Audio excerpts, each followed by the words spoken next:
Bien. Para que no se confundan, pues porque muchas veces uno llega el momento del examen o de alguna interpretación y uno se olvida, ¿ya? Denme,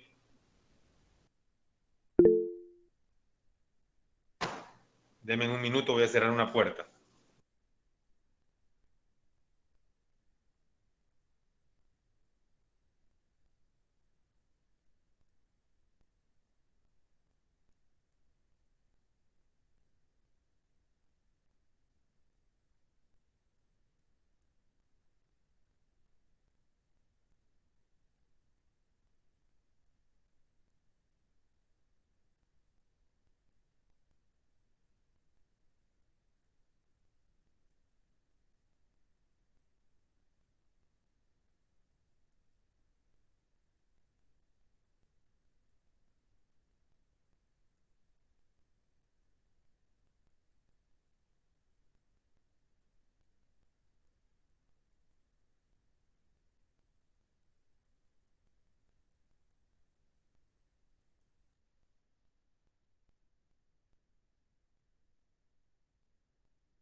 Bien, continuamos entonces.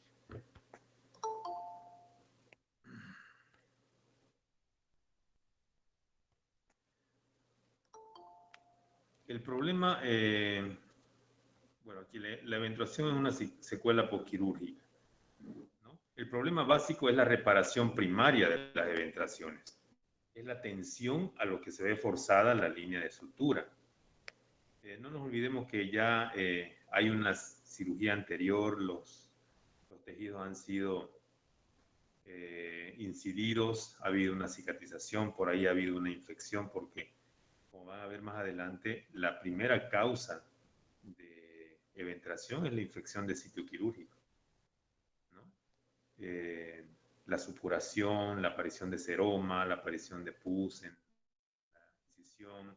Entonces esa es la primera causa porque debilita los tejidos, ¿no? Las bacterias hacen con que el tejido se debilite y haga disrupción y la sutura se suelte. Ya eso se llama eventración. ¿Ya? Esto se ve agravado por la necesidad en muchos casos de reintroducir contenido intestinal que ha perdido su espacio en la cavidad. Esta introducción forzada lleva aparejado un aumento de la presión intraabdominal a más de 20 centímetros de agua, lo que soporta un individuo en posición erecta. ¿Ya? La pared abdominal, haciendo un pequeño recuerdo, alguien está solicitando ingresar, haciendo un pequeño recuerdo de lo que ustedes ya saben en cuanto a pared abdominal, los músculos que se encuentran en la pared de afuera hacia adentro son el oblicuo mayor, ¿no? De afuera hacia adentro, oblicuo mayor, oblicuo menor, también al lado del oblicuo mayor, y el transverso está más profundo que los otros dos. Entonces el oblicuo mayor va de afuera hacia adentro, el oblicuo menor va de adentro hacia afuera y el transverso va transversal. Pero el oblicuo mayor es el más superficial, el menor es el intermedio y el transverso es el profundo. ¿Ya? Eso en la parte lateral. Las partes laterales en ambos lados. Luego en la parte media están los famosos abdominales, ¿no? Que nosotros vemos cuando vamos al gimnasio. Esos son los famosos músculos rectos anteriores. ¿Ya? Rectos anteriores. Y como todo músculo, tiene su, como llamamos, su lienzo, ¿no? Su tejido de protección y es la aponeurosis. Ella es la que recubre a los músculos. Entonces, entre el oblicuo mayor y el músculo oblicuo mayor hay la aponeurosis del oblicuo mayor. Entre el músculo oblicuo mayor y el oblicuo menor hay la aponeurosis del oblicuo menor. Y entre el músculo oblicuo menor y el músculo transverso hay la aponeurosis del transverso. Entonces, para que se dé la eventración, estas aponeurosis son las que se debilitan. Son las que se debilitan para que se dé la eventración. En los 2/3 superiores, las aponeurosis de los músculos abdominales se entrecruzan, envolviendo a los rectos formando las líneas alba. Entonces ustedes ven ahí en la mitad que la fusión o el entrecruzamiento de las aponeurosis de los músculos rectos abdominales formarán aquí lo que se llama la línea alba, bien al centro, ahí, ¿no? Línea alba. Entonces ese es el lugar más débil, ¿no? Es el lugar más débil de la aponeurosis, porque fíjense que solo tiene una capa, y entonces es muy frecuente que se den las eventraciones en la línea media, ¿ya? Y no así un poco más en la parte de los rectos anteriores, porque fíjense, hay dos capas, ¿no? Una anterior y otra posterior. Aquí también hay dos capas. Y fíjense a los lados, está el oblicuo mayor, está el oblicuo menor y el músculo transverso. Pero aún así, se dan las eventraciones, les cuento, ¿no? Se dan las eventraciones, ¿ya? Aquí tenemos el peritoneo por debajo y la fascia transversal en la parte posterior.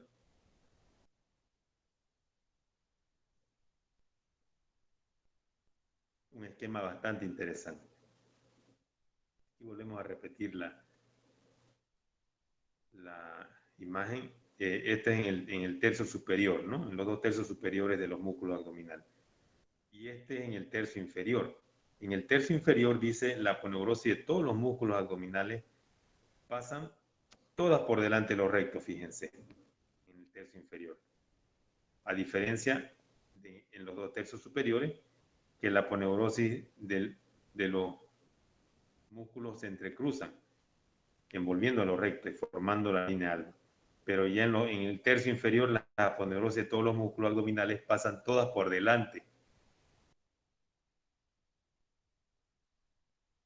Aquí se ve bien, ¿no? Todas pasan por delante. Vienen las tres aponeurosis y pasan por delante los músculos rectos.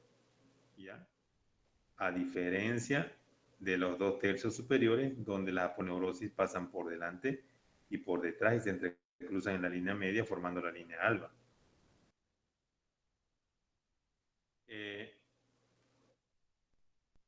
En el tercio inferior, como habíamos dicho, la aponeurosis de todos los músculos abdominales pasan todo por delante de los rectos, dejando por la parte posterior, esta parte posterior que ustedes ven aquí sin aponeurosis,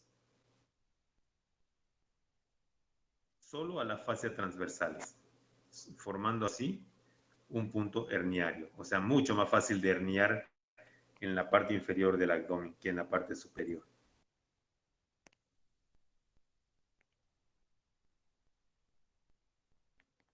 Las funciones de los músculos abdominales son contener las vísceras, de defensa también participan en la defecación y en la micción, porque tienen contracción, ¿no? Actúan en la tos y en la respiración forzada. La irrigación de la pared abdominal está dada principalmente por la arteria epigástrica superior, que es rama de la mamaria interna, corren por detrás de los músculos rectos, ¿ya?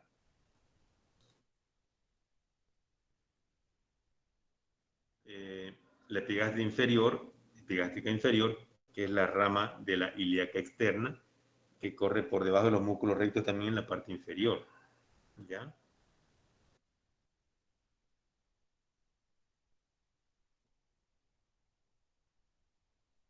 Y como ustedes ya saben aquí, la división de los cuadrantes abdominales, ¿no? Una vez más lo vamos a repetir para los que no se acuerdan. Los cuadrantes abdominales nos sirven para dividir topográficamente el abdomen en cuadrantes y de esa forma delimitar de mejor forma los dolores abdominales, los cuadros dolorosos, y se dividen pasando una línea que va desde la línea medio clavicular, pasando por la tetilla y yendo hacia abajo en la mitad de la línea inguinal, ¿no? Igualmente, otra línea en el lado izquierdo, ¿ya? Y se entrecruza con dos líneas, una que está a nivel de los rebordes costales y otra que está a nivel de las espinas ilíacas anterosuperior. Entonces ahí tenemos 9 cuadrantes que ya los tenemos en el centro. Tenemos el epigastrio arriba, el mesogastrio el 4 y el hipogastrio abajo, el número 7. Al lado del 1 tenemos por arriba el hipocondrio derecho, al lado izquierdo el hipocondrio izquierdo, al lado del mesogastrio tenemos el flanco derecho el 5, el flanco izquierdo el 6 y abajo del mesogastrio el 8 fosílica derecha y el 9 fosílica derecha. Entonces esos son los cuadrantes abdominales. En cualquiera de esos cuadrantes abdominales también podemos tener eventraciones, todo depende de la incisión que hagan, ¿no? La más frecuente, por ejemplo, tenemos la de Kocher, ¿no?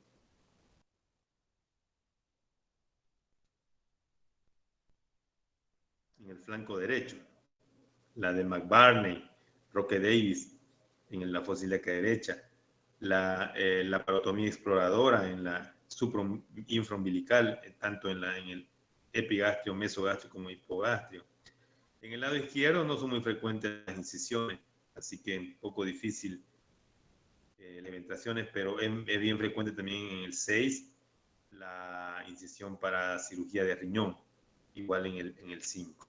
¿No?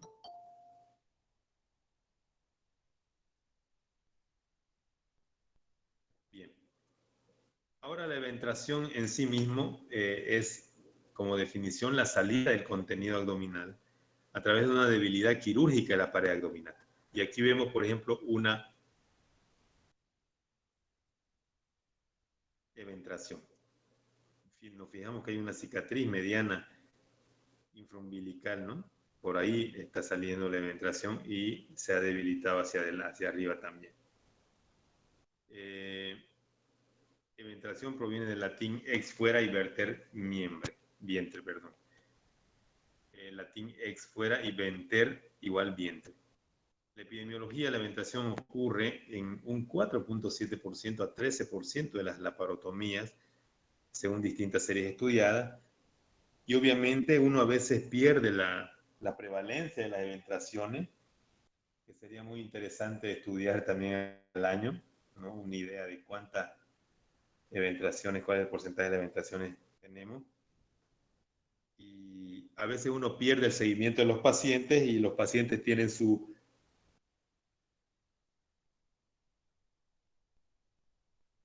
eventración en su casa, pero sin embargo no aparecen para la consulta, ¿no?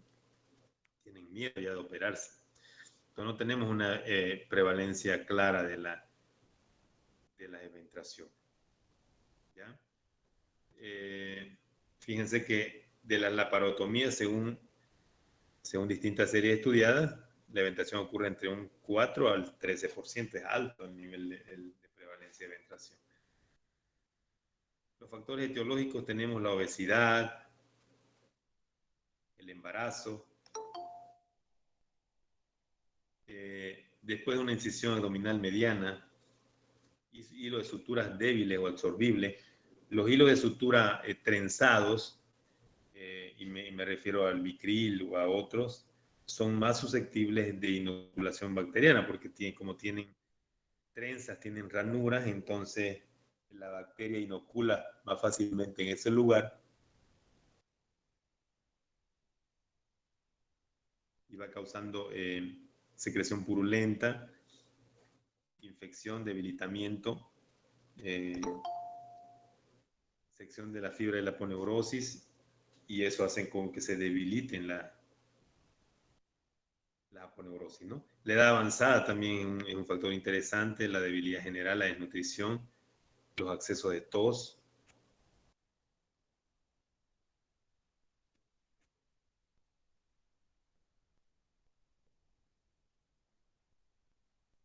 Esfuerzos muy intensos después de una operación, por ejemplo, alzar peso, manejar movilidades. Nosotros, después de una cirugía convencional, damos permiso solamente para poder alzar peso después de 3 meses, si es una cirugía convencional.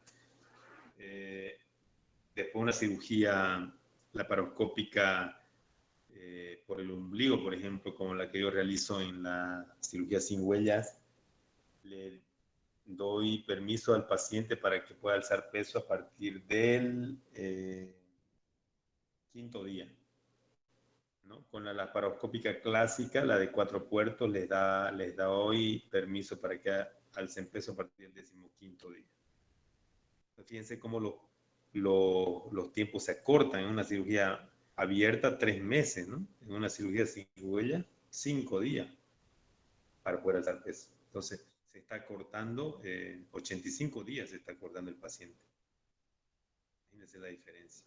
Igual con la de 4 puertos, a los 15 días se está cortando 13 días, digamos, de 4 días, ¿no? 5, 10 días más o menos, o 11 días de recuperación postoperatoria. Seguimos con los factores etiológicos, el uso de esteroides o quimioterapia. Se ha dicho de que los esteroides pueden, en demasía, pueden debilitar la pared abdominal, ¿no?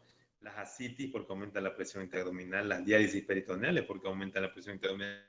Aquí, por ejemplo, no tenemos un programa de diálisis peritoneal continua con catéter. En Santa Cruz, en Cochabamba, La Paz, a todos los pacientes casi le ponen un catéter a través del ombligo. Así como se hace un lavado peritoneal diagnóstico, ¿no? Que ya no se utiliza ahora porque el FAT lo ha desplazado, pero así más o menos la técnica para poder colocar un catéter y se deja el catéter de Tenkov ubicado en el fondo de saco. Y por ahí mismo se hace la diálisis peritoneal, inclusive ambulatoria, ¿no? En la casa del paciente se puede hacer ese procedimiento, ¿ya?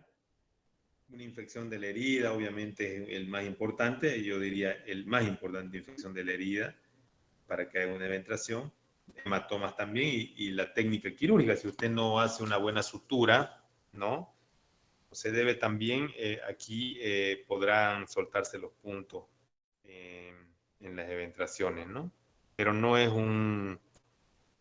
algo que sea lo más frecuente, ¿no? Porque generalmente el cirujano toma toda su precaución, toda su expertise, se le enseña muy bien a suturar y suturan bien la aponeurosis. Más que todo es la infección de sitio quirúrgico.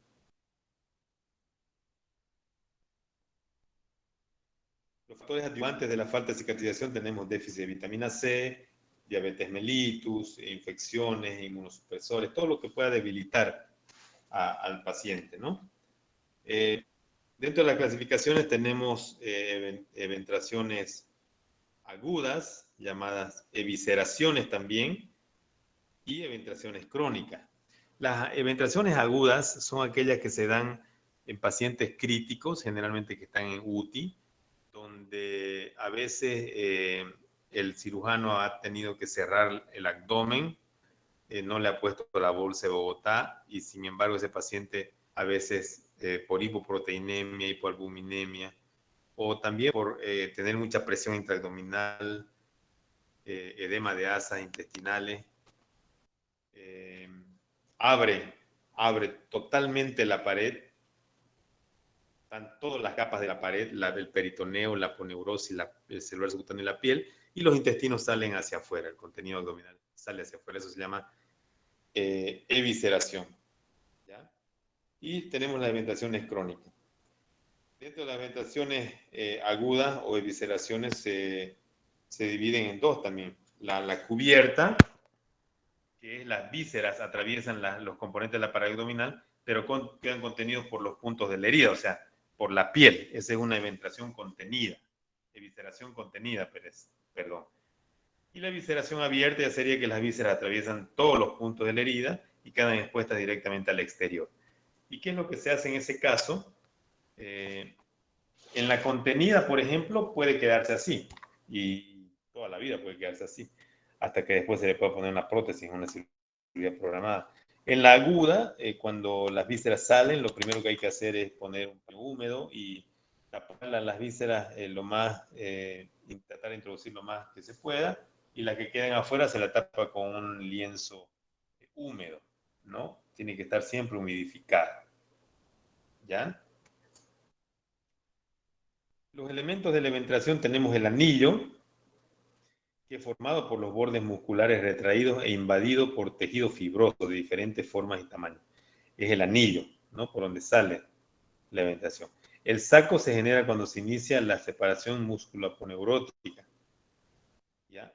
El cual está adherido a la cara profunda de la cicatriz cutánea, y en el lado interno del saco muestra un aspecto peritoneal, pero mucho más delgado que el peritoneo parietal, con el cual se continúa por fuera del anillo fibroso. Elementos de la ventración. Tenemos también, aparte del anillo, tenemos aparte del saco, tenemos el contenido, y el contenido es variable, puede ser epíplon, puede ser intestino delgado, ambos, colon, etc. Y a su vez este puede ser reductible o irreductible, y este último, el irreductible, puede ser el atascado o el estrangulado, ¿no? Atascado quiere decir que no puede reintroducirse a la cavidad abdominal, pero sin compromiso del vascular. En cambio, el estrangulado ya, aparte de lo anterior, hay compromiso vascular. Muchas ventilaciones son asintomáticas. El dolor es un síntoma de presentación inconstante, continuo, intermitente o cólico, ¿ya? Y cualquier eventación puede presentar episodios de atascamiento y estrangulación. El diagnóstico, tenemos los antecedentes de una cirugía previa, clínicamente tenemos el examen físico, tumoración palpable, los laboratorios preoperatorios de rutina se solicita hemograma, glicemia, prueba de sangre de coagulación, proteinemia también para ver, esa importante, valoración cardiológica y valoración quirúrgica, ¿ya? Y el tratamiento es netamente quirúrgico. Fíjense aquí las eventaciones, cómo se ven de lado, cómo son. Así es, ¿ya? Si hay alguna pregunta sobre ventración, por favor, me dicen antes de pasar al otro tema, que es hernia inguinal. Es un tema sencillo de ventración, ¿no? Porque no tiene muchas características especiales.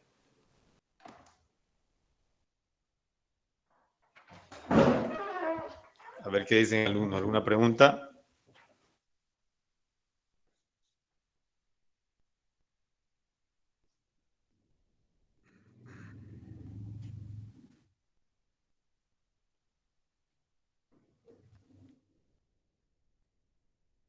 ¿Alguna pregunta sobre el tema? Nada, doctor.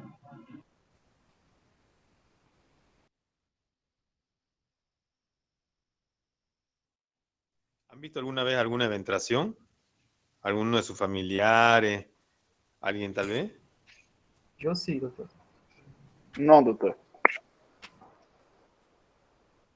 Pero está claro la ventración que es, ¿no? Siempre tiene que haber una cicatriz previa. Si no, no es eventración, no es hernia incisional. ¿De acuerdo? No se vayan a confundir. Eso es lo principal. ¿Ya? Y fíjense que las eventraciones se pueden atascar y estrangular también, igual que una hernia, ¿no? El atascamiento quiere decir que no hay compromiso vascular, y el estrangulamiento que sí hay compromiso vascular. Esos dos términos no se tienen que olvidar. Atascamiento es cuando una hernia no se puede reducir, una eventración, una hernia incisional, pero no hay compromiso vascular. En cambio, el estrangulamiento sí hay compromiso vascular. ¿Ya? Bien, vamos a buscar el otro tema.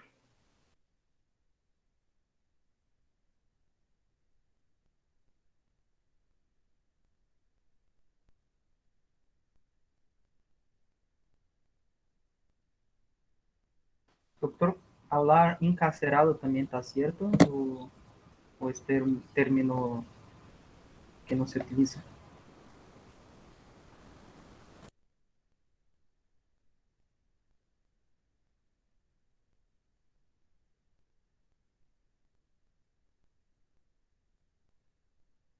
Más fuerte, por favor, la pregunta. Si hablar encarcerada, ¿se utiliza ese término o no se utiliza más ese término? Sí, sí, se utiliza también ese término encarcerado. Es de un término más crónico, ¿no? De larga data de evolución, donde el saco y el anillo están prendidos, están unidos y el contenido no reingresa a la cavidad tampoco, ¿no? O reingresa parcialmente. Se puede decir que es encarcerado, ¿no? Pero no hay dolor, digamos, en el paciente, no es una emergencia, ¿no? No es una emergencia. Ahora, el atascamiento sí es una emergencia, ¿no? En cambio, el encarcelamiento no es una emergencia. Más aún el estrangulamiento es más emergencia porque se tiene solo 6 horas para poder reparar esa víscera, si no se puede necrosar.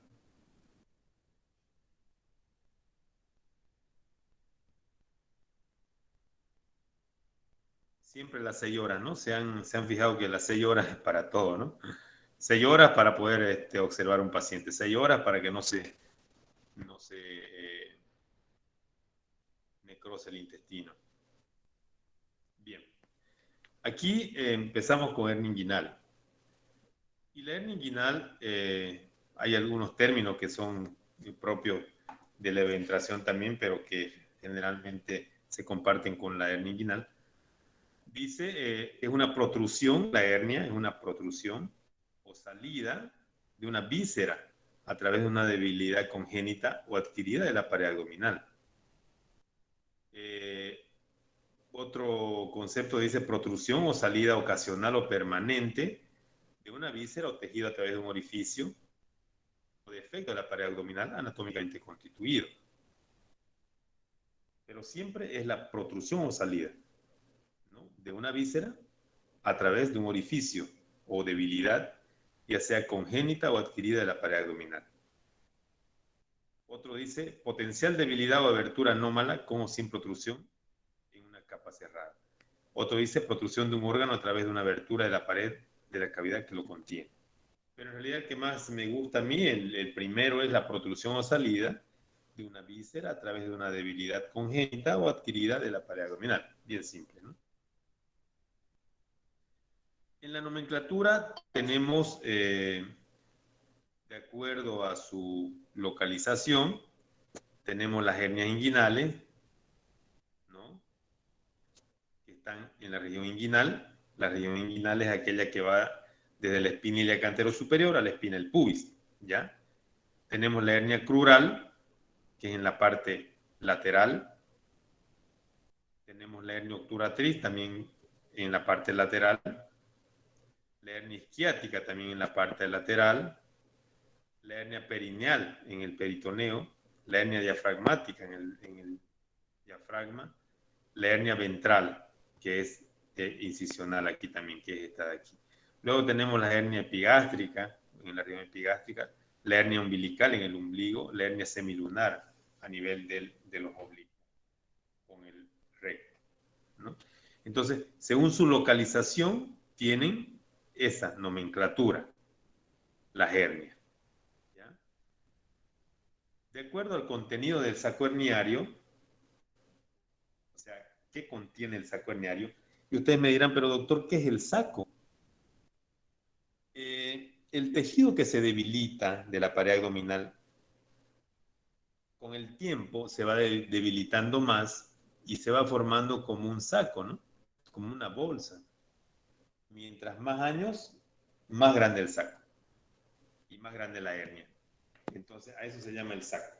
Y de acuerdo al contenido que hay dentro del saco, tenemos intestino delgado o grueso, puede haber epíplon, es lo más frecuente, puede haber apéndice, puede haber vejiga, puede haber uréter, puede haber trompa, puede haber ovarios, apéndice, divertículo de Meckel, etc.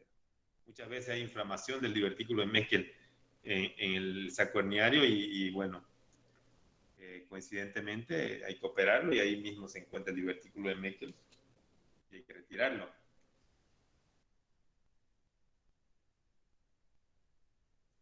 Bien. De acuerdo a su condición, lo que hablaba su compañero, son reducibles o irreducibles, ¿no? Reducible cuando se reduce, obviamente, y queda en su posición. Irreductible cuando no se puede reducir. Coercible o incoercible son términos que se utilizan, ¿ya? Coercible es cuando usted reintroduce la cavidad abdominal y se queda. Incoercible es cuando usted reintroduce la cavidad abdominal del contenido e inmediatamente él vuelve a salirse. Eso se llama incoercible. Ahora, en incoercible está también la atascada, la obstruida o la encarcerada, ¿ya? Porque en la incoercible puede haber encarceramiento o puede haber atascamiento.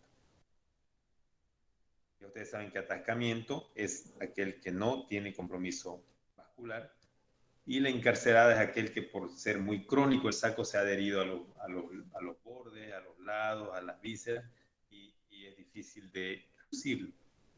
Y ya viene el estrangulamiento, que es cuando el contenido ha salido en demasía por el orificio herniario, por el anillo, y ya no puede regresar a través de él y se estrangula. El anillo comprime la vasculatura y cuando ya no puede llegar más la vasculatura en 6 horas, él se necrosa, ¿no? Ese es el estrangulamiento. De acuerdo a citología tenemos congénito, adquirido, traumático, posoperatorio y recidivado. ¿Ya? Las características anatómicas de una hernia, tenemos un orificio, que es el defecto en la capa poneurótica, ya lo dijimos, el orificio, el anillo, ¿no? Tenemos el saco herniario, ya lo dijimos también, que es la evaginación del peritoneo, y este saco herniario es como un globo de inflar un globo, ¿no? De algún cumpleaños, que así como los globos que se inflan para los cumpleaños, para la fiesta. Y este saco herniario tiene su boca, que comunica con la cavidad abdominal, tiene su cuello o porción más estrecha, que lo une con el cuerpo y tiene el fondo. Entonces, revisando de nuevo, el saco herniario tiene fondo, tiene cuerpo, tiene cuello y tiene boca. ¿Ya? El comportamiento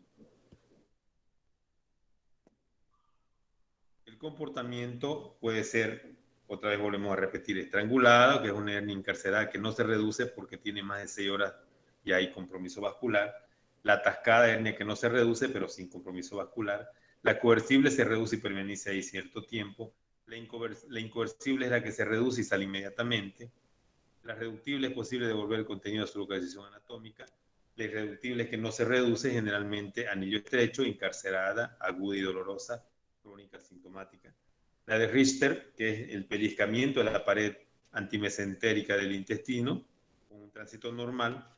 ¿Ya? La de Richter es como que si, fíjense ustedes tengan un intestino, fíjense que tiene un intestino delante de su visión. Ese intestino tiene 2 caras, una que es libre y la otra cara que tiene mesenterio, ¿no es cierto? La cara antimesentérica es la que se ha pellizcado en ese anillo, pero sin embargo conserva el pasaje intestinal. Así sería una hernia de Richter.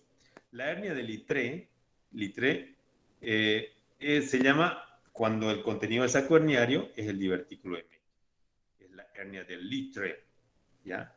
La hernia por desplazamiento es cuando la pared visceral forma parte del saco herniario. Ya hay desplazamiento donde, por ejemplo, la vejiga ya forma parte del saco herniario. Y la hernia en pantalón es aquella hernia que tiene tanto la debilidad en la pared posterior como en la pared, en el anillo superficial o en el anillo profundo. Ya es una hernia en pantalón. Ya van a ver más adelante. ¿Qué es la taxis? Es otro término.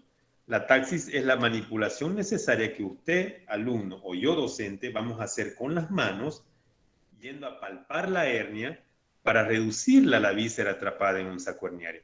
Porque cuando ustedes vayan a la consulta, alumnos, se van a topar, por ejemplo, no se olviden siempre en el abdomen agudo obstructivo, ¿no? Como les había enseñado a bajar el pantalón de los pacientes para ver si no hay nada en la región inguinal y en la región femoral. Entonces, si ustedes ven una tumoración, lo primero que van a hacer es maniobras de taxis, palpar y ver si se reduce o no. ¿Ya? Si tiene más de 6 horas, mejor no reducir, porque a veces ya está necrosado. Y a veces uno reduce, está necrosado, no lo opera el paciente, pero sin embargo, después de 24 o 48 horas está con séptico el paciente por una sepsis por estrangulamiento de la hernia. ¿Ya? Es muy importante recordar que hernia estrangulada y atascada son hernias de urgencia. ¿Ya? En lo posible, dice aquí, en lo posible se enseña a los residentes, a los internos, no reducir porque se necrosa y perfora, complicándose posteriormente. Pero nosotros vemos por conveniente que si con maniobras de taxis la hernia reduce, se puede evitar una cirugía.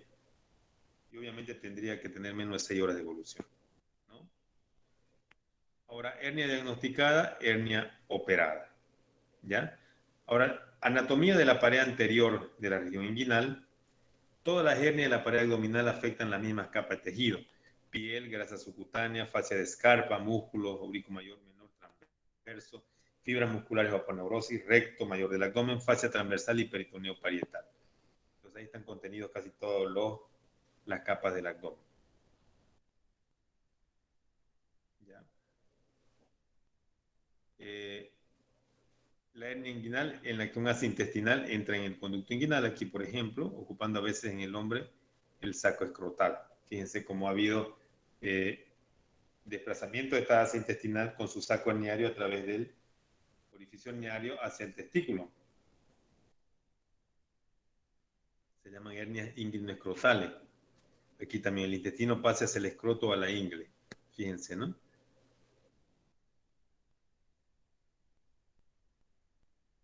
Dentro de la epidemiología de la hernia inguinal, tenemos que es muy frecuente, de incidencia estimada entre el 3 al 4% en los varones, es más frecuente en los varones que en las mujeres.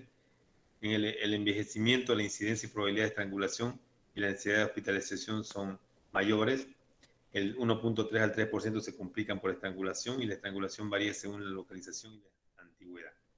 Después de 3 meses, 2.8%, después de 2 años, 4.5%, después de 3 meses, después de 3 años, 22%, y después de 21 meses, 45%. Esto en las hernias inguinales arriba y en las hernias femorales abajo. Bien. Aquí vamos a quedar, Clevison va a pasar lista, ¿de acuerdo?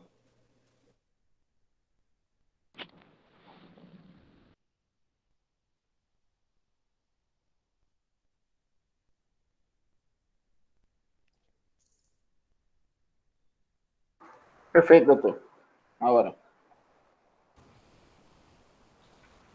Doctor, solo una pregunta. Beatriz Aguiar. Sí, un ratito, Clevison, una pregunta. Tá. ¿Qué dice? Si en el caso mismo que encontramos un paciente con una hernia que sea corresible, lo ideal sería hacer cirugía. Sí, claro. Toda Sí, hernia ¿no? que se diagnostica hay que operarla, porque si vuelve haciendo más grande, siempre va la debilidad. Ya. Si el paciente tiene más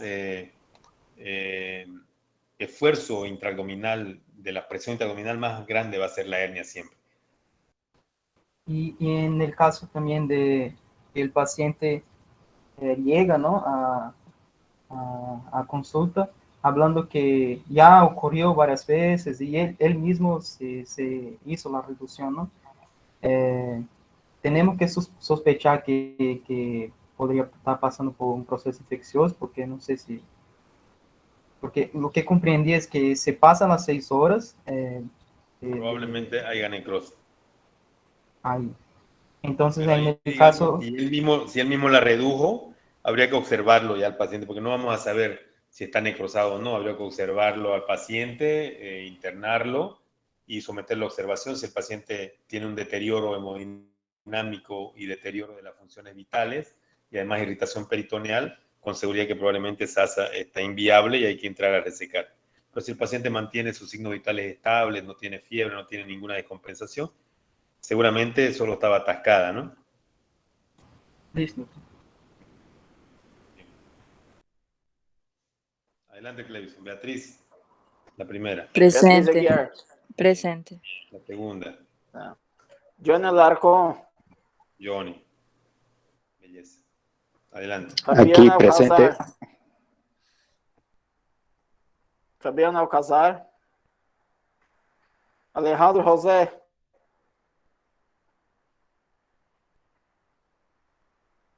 Sérgio Aliaga. Presente. Aló, aló, creo que no se escuchó mi nombre, ¿no? Alejandro, presente. Daniela Araújo. Presente. Jenny Aruquipa. Presente. Carla Diana. Presente. Raíssa Bezerra. Presente. Habib Camara. Presente. Carolina Castro. Presente. Fidel Chipumani. Presente. Nave. Presente. Tá bom. Natália Coelho. Cleves, Tatiana Cunha. Cleves, Oi. Oi. Presente. eu tô presente aqui, mas vou ter que sair, cara. Tá bom, beleza. Matheus aí, ó. Tá bom. Tatiane Cunha. Tatiane, tá. Natália Coelho não está? Ilha Carvalho. Presente. Primitivo. Tá. Primitivo Zapata. Matheus. Acabou de sair. Maria da Conceição. Presente, Cleison. Presente, Cleves. Presente. Ah, tá. Maria da Conceição. Sara de Lima. Jorlan Ricardo. Sara de Oliveira. Presente. Kessa de Oliveira. Cleves, Kesson, presente. Regineide Souza. Presente, Cleison. Beleza. Afonso Rogério. Presente. Sabrina e Kevin Mourão. Presente. Sulanira. Presente. Tá, Sulanira Liranilda. Presente.